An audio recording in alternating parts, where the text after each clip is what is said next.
Doctors, if you want to build significant cash flow and financial freedom outside of medicine while paying less in taxes, then you don't want to miss the in-person Physician Freedom Summit this October, where 5-minute conversations could lead you to your next mentor, partner, or increase your net worth by millions. I'm Parambala Dandapani. I'm a radiologist, a mom, a real estate investor, and founder of GW Capital and Generational Wealth MD, a growing community of over 20,000 physicians whom I have helped acquire over $300 million worth of real estate. But just like you, for over a decade, I was trudging along the traditional W-2 path, overworked, struggling to balance work and life. Looking back, many of these speakers shaped my journey, and at the Physician Freedom Summit, you will be in the room having face-to-face conversations with these short-term rental gurus who've replaced their clinical earnings through their real estate while slashing their tax bill by hundreds of thousands of dollars, creative financing and alternative investment experts who became financially free in their 30s and 40s and together manage over $1 billion in assets. And you will get insider access to the wealth building strategies that they're pivoting to in this market cycle, while others sit on the sidelines missing out on this once in a lifetime opportunity to build generational wealth. I'm super excited about seeing all of you in person in beautiful California. I know this is going to change your life. I will see you there. Don't forget to sign up at generationalwealthmd.com/summit.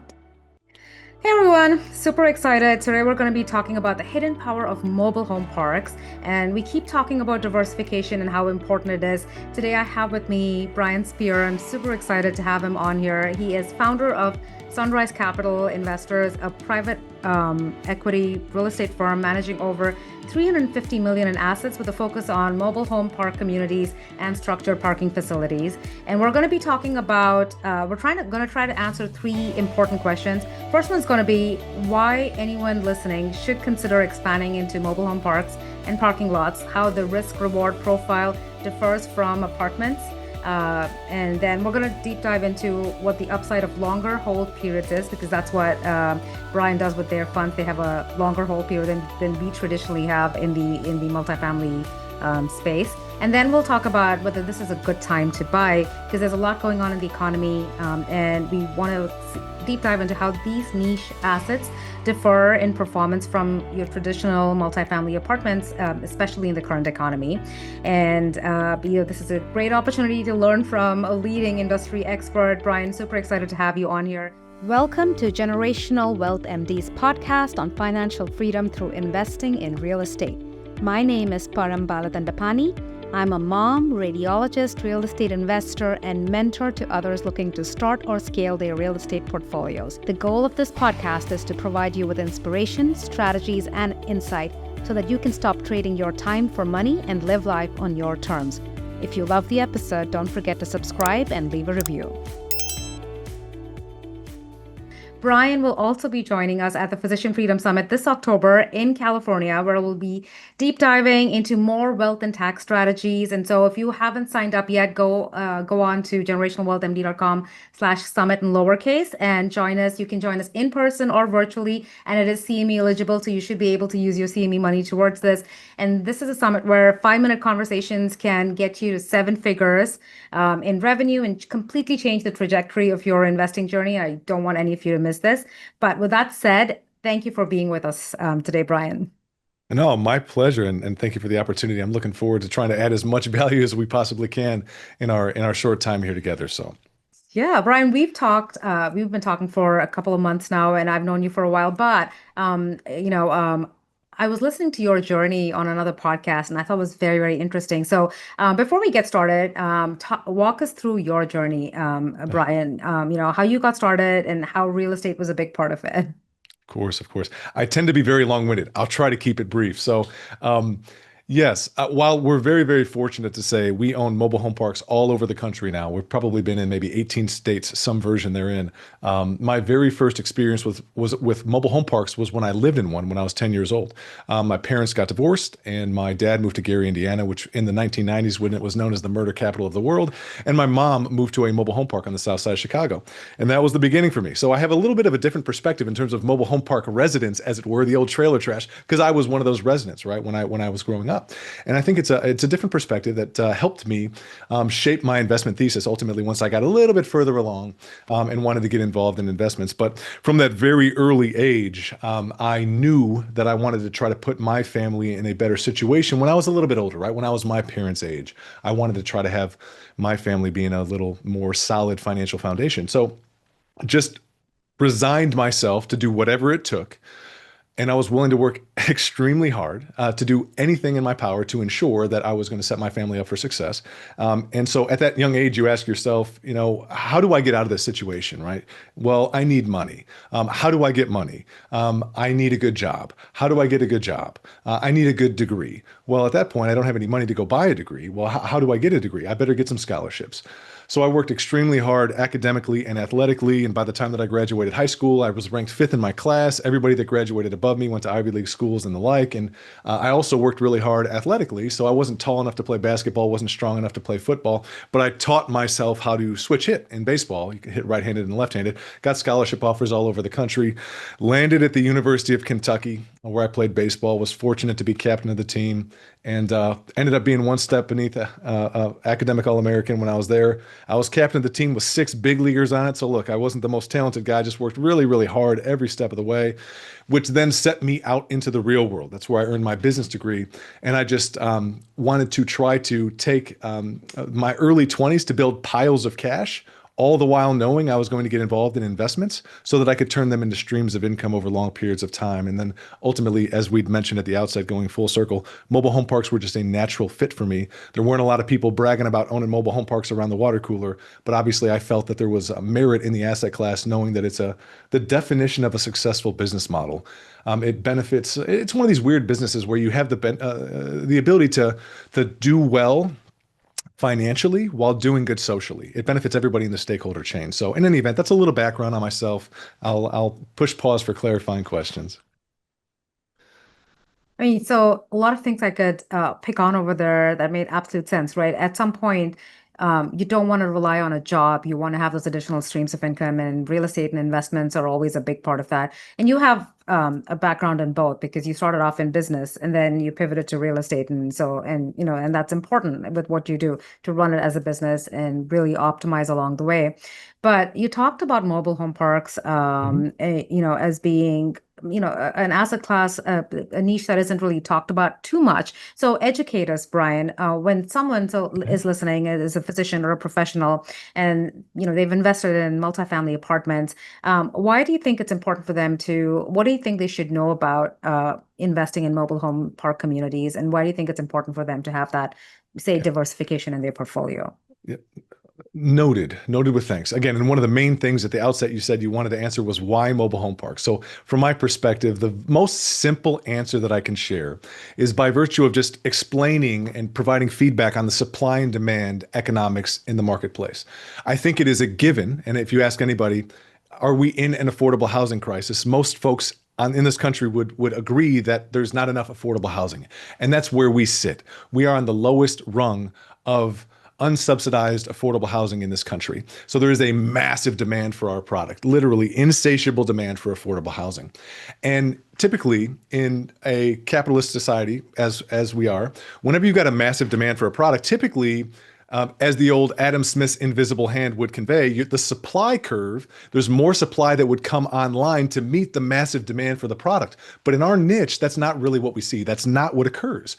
The reason is why. They're not really building any more mobile home parks. Why?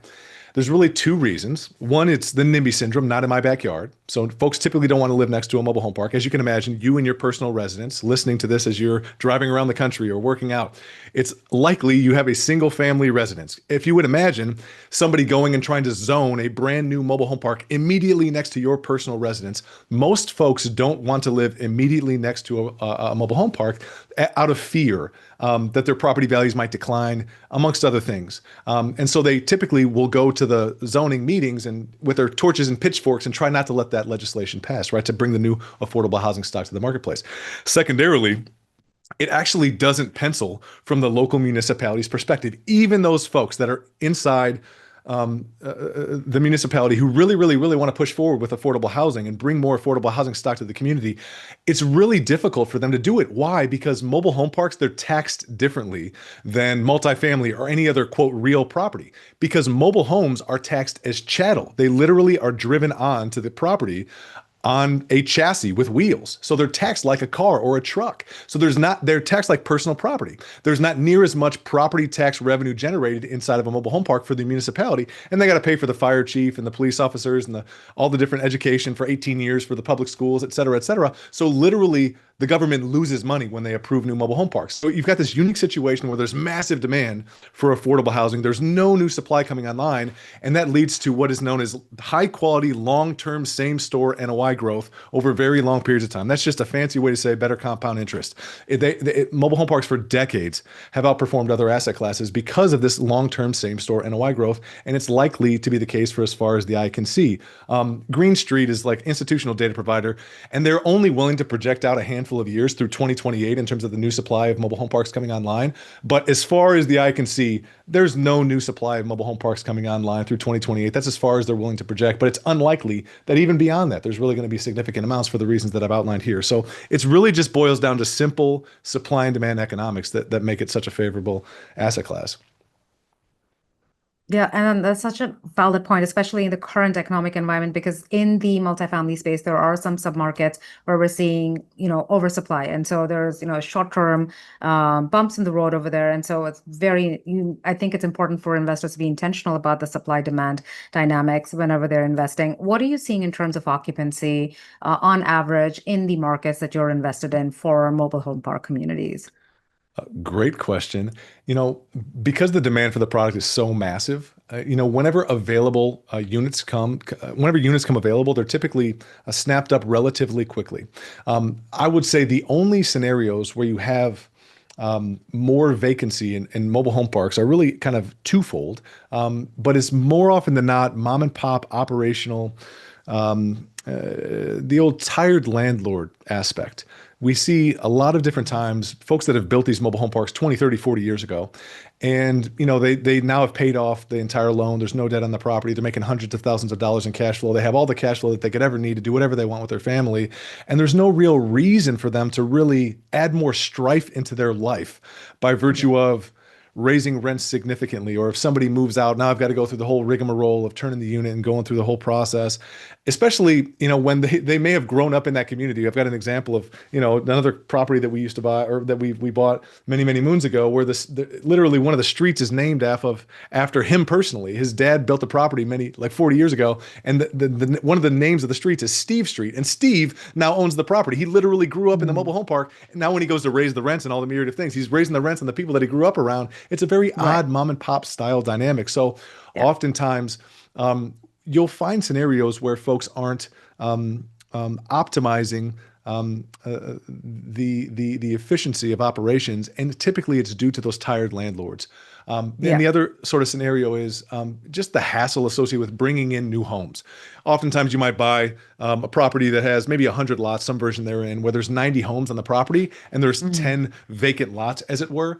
And it's a lot of work. It's actually a lot of work to go bring in brand new mobile homes into the Mhm. community. You're literally operating multiple businesses simultaneously. It's why this niche has been so fragmented for so long, because not only are you operating a real estate investment akin to a multifamily property, but you're also operating a version of a car dealership. You literally have to go get a dealership license to bring in mobile homes and sell those mobile homes to the residents. So you're operating and juggling multiple businesses simultaneously. So that adds an additional layer of effort. And oftentimes, right, when you have more mom and pop style folks, they typically just become tired landlords and don't optimize occupancy for that reason. And I would say it's not just the occupancy. More often than not, one of the things that we see is the loss to lease in these properties is oftentimes pretty substantive, which can be both, which is bittersweet. It's beneficial in terms of the forward-looking projections, but the sad truth of the Mhm. matter is, if you don't have an Yeah. operator that has kept up with the market rates over time, that's how you end up having manufactured housing communities turn into mobile home parks, and mobile home parks turn into trailer parks because they're not keeping the lot rents up with the market rate and reinvesting capital back into the community. So, in any event, these are some of the idiosyncrasies that we see whenever we're managing properties throughout the country. So, a little bit of color for you, a little color. Yeah, and so and such a valid point, right? You're seeing a lot of operational inefficiencies, and which means that when a seasoned operator goes in, who has economies of scale like Sunrise does, then you're able to, without pumping a lot of capital in there, just with operational efficiency, you're bumping up NOI, and that's always a great model. And I know with Sunrise, you're vertically integrated, so acquisitions and property management is all in-house, so you have the ability to go in and really maximize revenue with those operational efficiencies. Um, Tell me this now, the way you run it is you have funds, Brian, and then Mhm. oftentimes we acquire individual assets, right? And GW Capital Fund is a customizable fund, so people are still able to go and pick and choose what investments they want to go into. Explain to us the benefits of having a fund, especially in the space that you're in, and how investors should approach that. Great feedback. And this is a very good conversation, a very meaty conversation that we could probably go on for hours. But what I would Oh my God, yes. I have pose, to be intentional about time. correct, correct. But what I would pose to you is that the fund structure not only provides more benefits in terms of being able to buy better deals, but it also provides a significantly better alignment of interest between the general partners and the limited partners. To the former, I think more often than not, people maybe have heard the idea and the concept of it's better to have a fund structure because if you have instantly available capital kind of at the ready to buy deals, you can imagine that it's a lot easier to be awarded assets. As an example, in multifamily, if you're working through the broker network and you're trying to do deal specific syndications and you maybe don't have all the individual capital at the ready, and you're negotiating, trying to bid on a property. Um, as opposed to an individual that has a fund structure that has 20, 30, $40 million of capital already able to deploy, when you're speaking to the broker, all he really cares about is closing that respective transaction. So it's obvious to him that if he it's readily apparent that if he goes with the individual that's already got 40 million bucks sitting there, that deal will get closed. The equity is not a constraint. On the other side of the house, if you're a syndicator that's going to go try to raise the money and you're saying, "Hey, just trust me, we're going to go raise 20, 30, 40 million bucks in the next 30 days, 60 days, 90 days," you can see how it'd be more difficult to convince the broker to ultimately give you that deal. Beyond that, even if you're able to get through the broker, the truth of the matter is the owner might not have the level of confidence in you to actually be willing to do that, to be able to award you that deal. So more off, it's much, you're in a stronger position by having a much better balance sheet when you're operating under a fund structure. And I think that Yeah. that's a given that most people are familiar with. But one thing that I think is overlooked in terms of creating a significantly better alignment of interest between the general partner and the limited partner is the fact that, our funds have evolved. We've iterated, improved, and evolved over time to the level that we're operating at today. And what we do today is a cross collateralized European fund structure that's buy and hold over long periods of time. Why? Because this provides, from our perspective, the best alignment of interest. Every single time we roll out a fund, we survey our investors and say, how can we get better? How can we get better? How can we get better? After 15 years, this is where we're settled.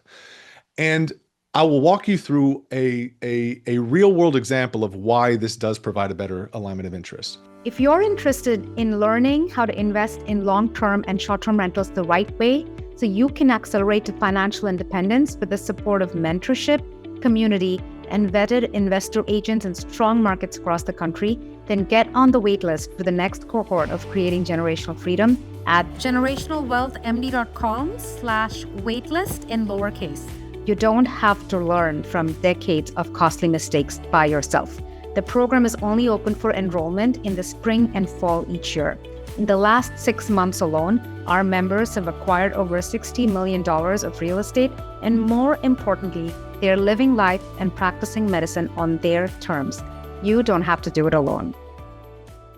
So let's say we were doing a deal specific syndication and we were going to do 10 different individual deals. And in that scenario, let's say 9 of the 10 deals do pretty well, right? Single, double, triple, home run, grand slam. But one of the deals, unfortunately, does horrifically. And there's an act of God issue, whatever the case may be. There's a total loss of capital in that scenario. Well, how does the base of limited partners feel? Most of the limited partners are actually in a pretty decent situation, right? They hit a single double, maybe some of them even hit a grand slam, but Mhm. some of them literally lost all of their money. And that literally could fundamentally change the trajectory of their family tree for decades to come, right? It's taken decades, and one bad deal can unravel everything about about your family's trajectory. From our perspective, we're just unwilling to take that level of risk. Charlie Munger has this phenomenal quote over time where he's basically stating that if you're operating on that quick fix and flip, buy, fix and sell model, trying to drive a massive internal rate of return, there's nothing wrong with that per se. But the truth is, even if you're successful two, three, four, five, six, seven, 10 consecutive times, and you build that nest egg to a gigantic, massive nest egg, any number, I don't care how big that number is, any number multiplied by zero is zero. And it really only takes one bad deal to completely wreck your financial future for your family as you progress. And we're just unwilling to take that level of risk. Now, let's look at what happens on the other side of the house. If we're in a fund structure, the returns revert closer to the mean. Same exact situation. 9 deals go pretty well. 1 deal goes horrifically wrong. What happens? The investors probably come out either whole, maybe they make a little money, maybe but they probably come out whole. Whatever the case may be, they definitely don't lose all their money. And that's why Warren Buffett, Charlie Munger, again, rule number 1, don't lose money. Rule number 2, don't forget rule number 1. That's how limited partners feel in that scenario. But what is often overlooked is, how does a general partner feel in either of those two scenarios? In a general partner's perspective, in the deal specific situation, single, double, triple, home run, grand slam, and in one deal, everybody loses all of their money. How does the general partner make out in that situation? The general partner actually feels pretty bang up solid about himself. He feels pretty good. Maybe internally he feels bad for the limited partners that lost all their money in the 10th deal, but the general partner, you can rest assured, made a ton of money on the 9 other assets along the way. What about in the other situation, in the fund structure? That in a cross-collateralized European waterfall structure, what happens there? That operator, that fund sponsor, he might have worked for 7, 6, 7, 8 years and made no money, $0.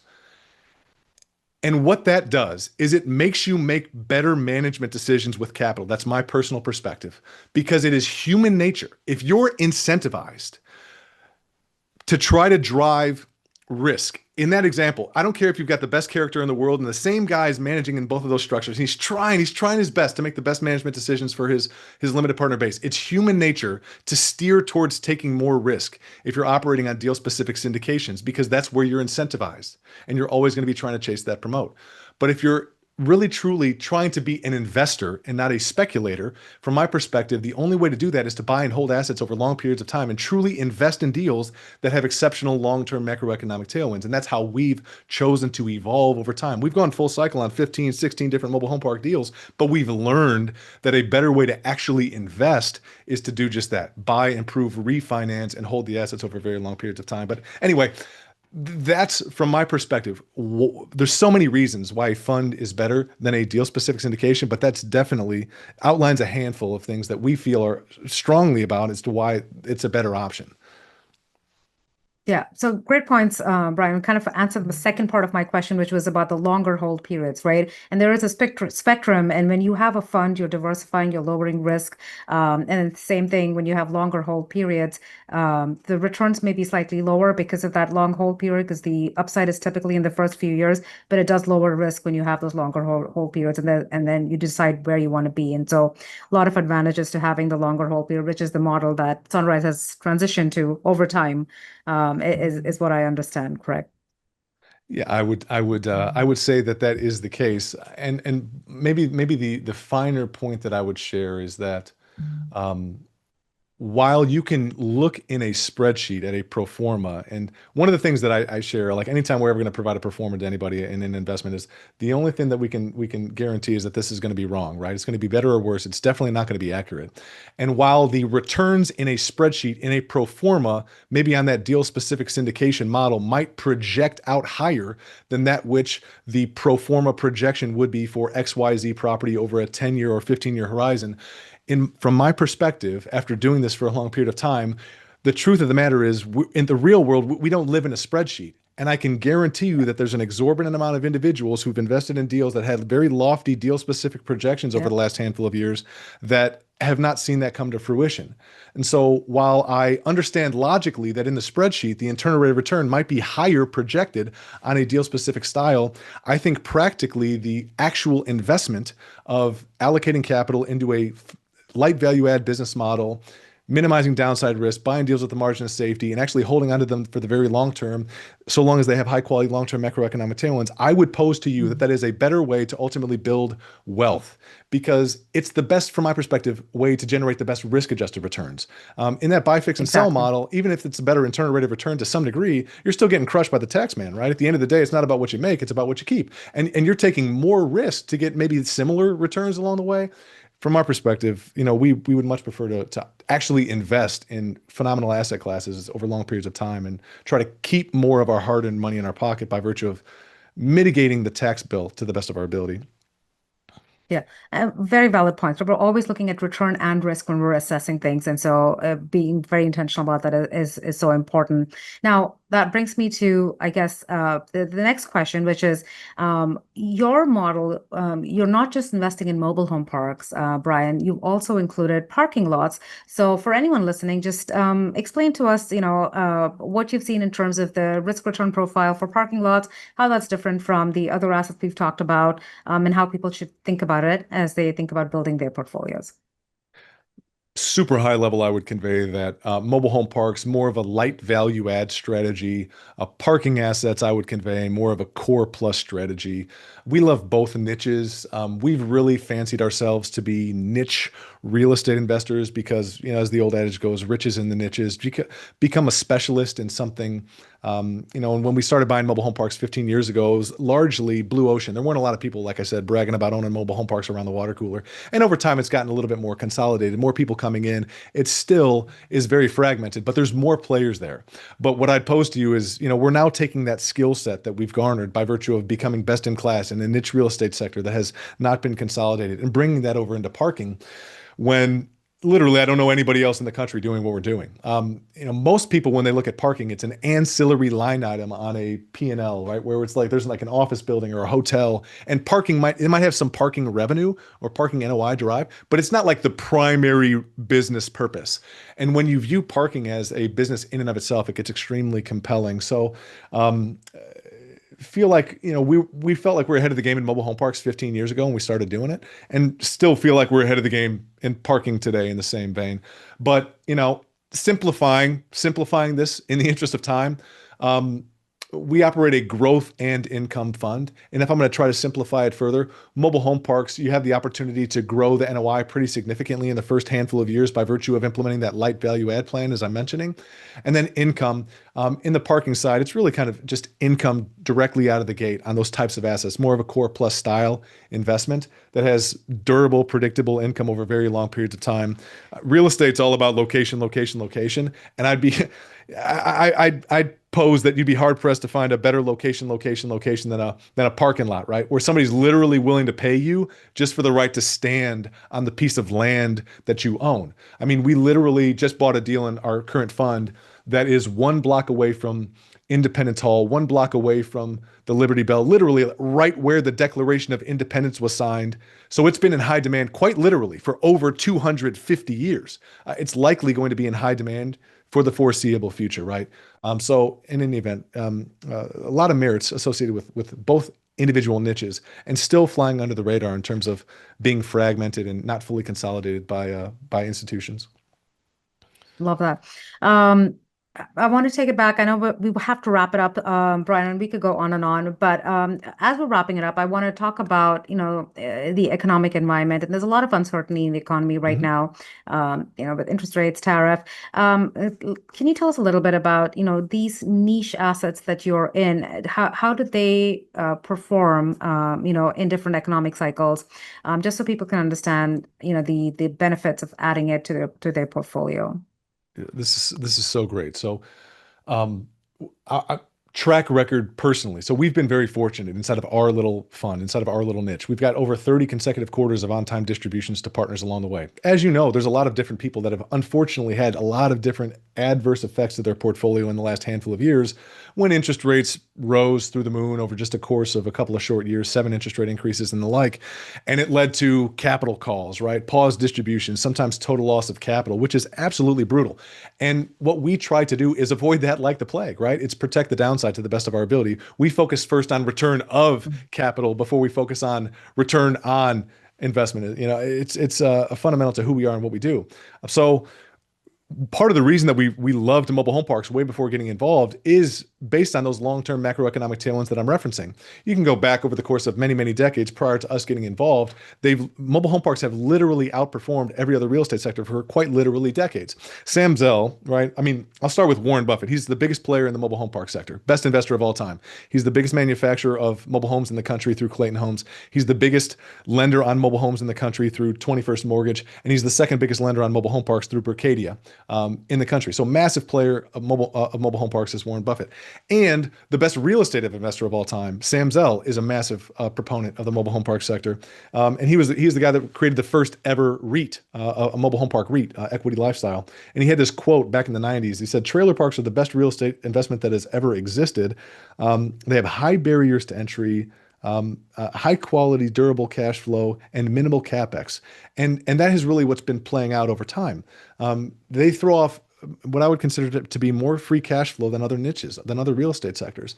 Not only do they throw off good, recurring, durable passive income over long periods of time, but they also, based on the long-term macroeconomic tailwinds, have a better growth rate over very long periods of time, compounded annual growth rate. And of all that free cash flow, you don't have to dump as much money back in to the business because you don't own any of the mobile homes, right? You're not dumping a ton of capex back into the property. So from my perspective, it is the best investment around, and has been for many, many years. In terms of the economic environment in this current situation, how we view this is that we're actually investing. We're not speculating. We're not trying to implement a buy, fix, and sell model. So if we know that we can go in and we can buy an asset day one that's throwing off cash flow, where we know we can add value immediately at acquisition, where we're protecting the downside, we're buying a deal with a really nice margin of safety, we're actually investing over long periods of time, we're not speculating on the investments. We can invest for tax efficiency throughout the entirety of the holding period. Got a pretty high quality assurance of outcome, knowing that in a long period of time, the assets are likely to outperform so long as you have cash flow to ride out the next inevitable recession. You have a really high quality assurance of outcome. Okay. We always try to share with partners. The goal is to try to return capital somewhere between years 5 and 7. Historically, in earlier funds, we've been able to do that in a much earlier duration, right? In fund one, we did it in 3 years. In fund two, we did it in 4 years because you're on a decreasing interest rate environment. You can do cash out refinances very quickly. But even if that's not the case, and it takes more in tune with the 5 to 7 year that we've kind of projected, or even beyond that, right? If macroeconomic conditions don't allow, we still feel confident that over time, we would inevitably be able to get all the chips off the table and just kind of be operating on that infinite cash on cash return strategy from that point forward. So from our perspective, we try not to think about it in moments in time. We try to think about it in terms of finding great deals, right? We don't buy markets, great markets. We buy great deals. And if we could find individual cherry pick deals where we got a nice margin of safety, high quality cash flow, and hold on to them over long periods of time, then we're confident that we're going to do well, right? Because real estate's not like a get rich quick style of business over a short period of time with a low probability of success. Real estate is a build massive amounts of wealth over a very long period of time with a very high probability of success, so long as you actually invest along the way. So anyway, hope that Yeah. helps. Yeah. I like how you wrapped it up, almost, Brian. What you said is so important. People need to have a very long-term approach to this as opposed to, short-term. And so as long as you're buying the right assets, you're going to do well in the long term, right? And then we talked about a lot of different things. We talked about the importance of diversification, tax strategies. That's really important. And you're intentional about it the way, you build your funds. And we're intentional about it also. Tax strategy should be part of your wealth strategy. And as a real estate investor, you shouldn't have to pay taxes on the cash flow or on the equity that you're making. You should have a strategy to make sure you're eliminating that on the back end, either with a 1031 or, long-term hold, whatever that is, always be intentional about it. And we talked about return profile. So we talked about a lot, and I think I could go on and on, but you will be joining us at the Physician Freedom Summit in October. And so guys, those who are listening, we have so many amazing speakers. Brian's one of them. And these speakers manage billions of dollars worth of assets. And they're all going to be talking about how you can tap into the opportunities that exist in the current economy, right? Even though there's a lot of uncertainty, there's tremendous opportunity. So join us in person or virtually. It is CME eligible. That's generationalwealthmd.com/summit. But Brian, I also want you to tell people how they can get in touch with you if they want to learn more. So please go ahead and let everyone know. Yeah, great. Great. Thank you very much for the opportunity. I guess I would point folks to investwithsunrise.com. Pretty simple. Investwithsunrise.com. If you want to learn more about who we are and what we do, we'd welcome the opportunity to talk shop. Thank you so much for doing this, Brian. Hey guys, Brian Spear, co-founder, principal over at Sunrise Capital Investors. Want to cordially invite you to head over to the Physician Freedom Summit in October over in California. I'm going to be speaking about our unique capital strategy. It's kind of a unique method, signature method that we use to manage capital to try to help as many people as possible generate cash flow and build legacy wealth in a tax-efficient manner. Proprietary method that we use to manage capital that we've learned over 30 years in the business. So looking forward to sharing that with you and hope that it helps you along your investment journey and hope to see you there.